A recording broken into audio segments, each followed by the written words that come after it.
Meus queridos irmãos, paz e graça, estamos chegando aqui para ministrar e estar juntamente de vocês com mais uma lição da nossa escola bíblica, lição adultos. Estamos estudando nesse trimestre a Igreja em Jerusalém e queremos desde já convidar a você, querido irmão que está nos assistindo através desse vídeo, a compartilhar esse vídeo em suas redes sociais, nos grupos de WhatsApp, mas principalmente não deixe de frequentar a escola bíblica na sua cidade, no seu setor. Você, querido irmão aqui da Adeguaíba, participe nos templos da escola bíblica, seja nas terças-feiras à noite, seja no domingo pela manhã. Não deixe de participar, pois certamente você será abençoado. Saiba que é uma alegria ter você juntamente conosco. Neste momento, nós vamos estar estudando, então, a lição de número 8, uma igreja que enfrenta os seus problemas, certo? Uma igreja que enfrenta dificuldades, uma igreja que sabe que existem problemas. Nós vemos que a igreja primitiva teve muitos problemas, mas soube resolvê-los com sabedoria, oração e palavra. Este é o segredo. Unidade, oração, sabedoria, coração disposto a servir. Com isso nós conseguiremos, assim como a igreja primitiva, resolver os nossos problemas. O texto áureo está colocado no livro de Atos, capítulo 6, versículo 3. Nos diz assim: escolhei, pois, irmãos, dentre vós, 7 varões de boa reputação, cheio do Espírito Santo e da sabedoria, o qual nós vamos constituir eles sobre este importante negócio. Que coisa linda esse texto. E observe que a nossa leitura bíblica em classe está colocada dos versículos 1 ao 7 deste mesmo capítulo de número 6. Nós não vamos fazer leitura aqui para ganhar tempo, mas se for necessário, pause este vídeo e faça leitura dos versículos 1 ao 7. A nossa verdade prática está disposta da seguinte maneira nesta lição. Uma igreja cheia da sabedoria do Espírito Santo age sabiamente, ou seja, com sabedoria, para resolver conflitos de relacionamento, ou seja, de imediato. Nós já afastamos a ideia de que não há, ou seja, não há nenhuma possibilidade de não haver problemas aonde há grupos de pessoas. Ou seja, existe uma igreja, existe problema, mas o segredo está da maneira com que nós lidamos com estes problemas, certo? Nós precisamos entender que o problema não é a existência de conflitos dentro da igreja, mas sim a maneira com que nós vamos lidar com isso. O contexto da igreja em Jerusalém, da igreja primitiva, era o contexto de uma igreja que vivia e experimentava um crescimento exponencial, um crescimento muito grande, mas também começou a enfrentar tensões justamente por causa deste crescimento. E vamos ao nosso tópico 1, identificando os problemas. Eu achei muito interessante a maneira com que o escritor da revista soube identificar estes problemas do texto que nós estamos trabalhando neste momento. É interessante que ele, neste tópico, identifica problemas de ordem cultural e de ordem social. De cultural porque haviam 2 grupos de pessoas, os gregos, judeus gregos, e os judeus hebreus, que nós podemos assim dizer. Os judeus helenistas, que eram os gregos, eles então haviam agora se dispersado, para fora de Jerusalém. E quando se dispersaram para fora de Jerusalém, foram influenciados pela cultura grega, falavam de forma grega, ou seja, a sua linguística era de fato o grego, Em contrapartida, o outro grupo de pessoas que havia ficado em Jerusalém, que são os judeus locais, os hebreus, que nós comumente, falamos, eles falavam aramaico e ficavam de uma maneira muito específica ligados à tradição judaica. Então, houve neste momento barreiras linguísticas e culturais que começou a gerar esta tensão. Por isso que o versículo 1 está nos falando que, crescendo o número de discípulos naqueles dias, de judeus de fala grega e de fala hebraica, os de fala grega começaram, então, a se queixar. Houve um murmúrio no meio da congregação, no meio da igreja, agora, porque os judeus helenistas começaram a notar que as viúvas deste grupo de irmãos agora estavam sendo esquecidas, apartadas dos cuidados diários de mantimento e distribuição de alimentos. Então, quando eles viram esta necessidade, eles foram até os apóstolos e falaram aos apóstolos o que eles estavam sentindo. E é interessante, e eu gostaria aqui já de pontuar isso, que os apóstolos de maneira nenhuma ignoraram essa necessidade. O versículo 2 vai nos dizer que com isso, de imediato, eles já se reuniram para tentar resolver este problema. Eu entendo que aquilo que Paulo fala à igreja que está em Éfeso, no capítulo 4, no versículo 3, se cumpriu neste versículo, que nós devemos procurar guardar a unidade do Espírito pelo vínculo da paz. O que os apóstolos fizeram foi tentar, através do Espírito Santo, agora, por esta unidade, por este vínculo, estabelecer a paz novamente no meio da igreja. Nós vemos hoje que há muitas diferenças culturais e até de opinião, estilo de adoração. E isso pode gerar uma divisão se não houver maturidade no meio da igreja. A igreja é uma igreja espiritual e precisa saber entender que no nosso meio vai haver pessoas com pensamentos diferentes, mas é através da unidade do Espírito, através da oração, através da palavra que nós vamos vencer esses conflitos de natureza social e cultural, certo? O escritor, no subtópico 3 deste primeiro tópico, vai nos fazer uma pergunta: qual é a prioridade? Ou qual deve ser a nossa prioridade? Eu acho interessante que espiritual e social não competem entre si, muito pelo contrário, eles se completam, se complementam. A verdadeira adoração inclui cuidado com os necessitados. Entenda que o mesmo Espírito que nos impulsiona a pregar também nos impulsiona a cuidar.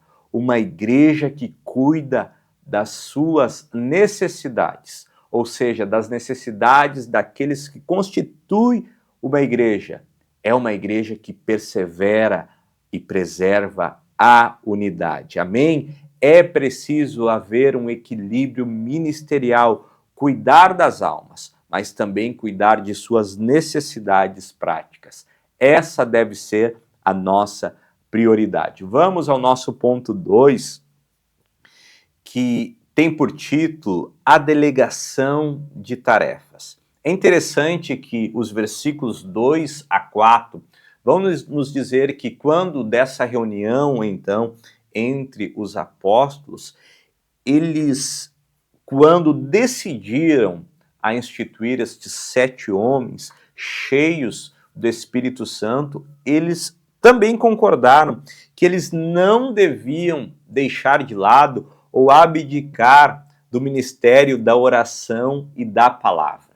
É interessante que eles não abandonaram o ministério da oração e da palavra para cuidar da logística. Não, eles disseram no versículo 4, quanto a nós, vamos preservar na oração e no ministério da palavra. Ou seja, se eles tiveram um direcionamento, se eles tiveram uma capacitação, se eles tiveram uma visão para saber resolver este conflito, é porque eles perseveravam no ministério da oração e da palavra. Uma igreja cresce quando mantém a Bíblia aberta e as mãos estendidas. Uma igreja que deixa a oração e a palavra de lado pode até se mover, mas não avança no espírito.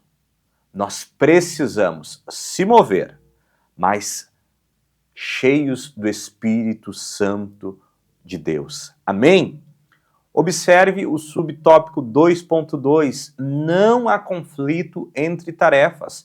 Isto é muito importante. Serviço social e pregação não se excluem. Uma igreja desequilibrada nesses serviços falha em sua missão. Se a igreja for, ou seja, demasiadamente social, ela perde a sua essência.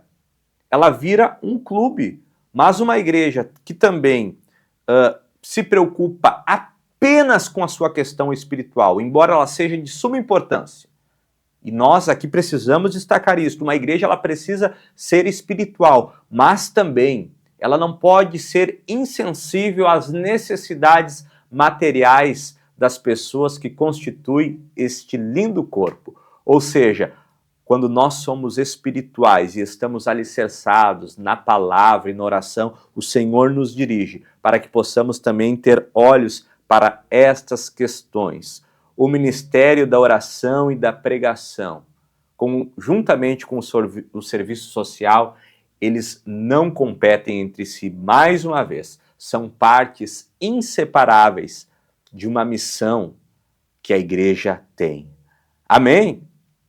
Vamos ao nosso próximo tópico, mas eu quero que você entenda, não é oração ou serviço, é oração e serviço. A missão da igreja é uma só, cuidar da alma, mas também cuidar do corpo. Amém? O subtópico ponto 3 vai falar sobre a diaconia, ou seja, a instituição do diaconato. E esta palavra, diaconato, diaconia, ela não está relacionada apenas a um encargo, apenas um serviço, não. Observe o versículo 3.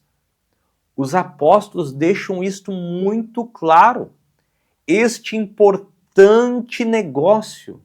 Tanto é que as características destes homens que foram agora instituídos são características de homens cheios de Deus. Biblicamente, a diaconia é um ministério especial, confiado apenas a pessoas que têm qualidades espirituais e não uma função inferior, como muitos pensam hoje. Este negócio, como os discípulos falaram, é de suma importância, é indispensável à igreja. Diaconia é função, não é status. A igreja precisa de pessoas qualificadas espiritualmente para servir. Na Bíblia, servir é uma honra e não um rebaixamento. Amém? Chegamos ao nosso tópico 3. Seguindo os princípios cristãos. Eu acho interessante que o subtópico 3.1 ou ponto 1, privilegiando o caráter. Nas exigências das qualificações para o exercício do diaconato, o caráter ganha ênfase. E isto não está colocado neste texto por acaso. Estes critérios de boa reputação, cheio do Espírito Santo e de sabedoria, são essenciais para que o trabalhador possa exercer o seu serviço na Igreja de Cristo. Mostra que os escolhidos deveriam ter boa reputação, cheio do Espírito Santo, ou seja, caráter. Pessoas que antes de servir tenham qualificação diante de Cristo, mas também da sociedade. Boa reputação é sinônimo de patrimônio espiritual. Deus não negocia princípios para dar funções. Nós precisamos saber que para servir a Cristo, para servir a sua obra, nós precisamos ter caráter, ter boa reputação, ser cheios do Espírito Santo. Por isso que nos capítulos anteriores, como nós já tratamos aqui, versículo 47 do capítulo 2, louvando a Deus e tendo a simpatia de todo o povo.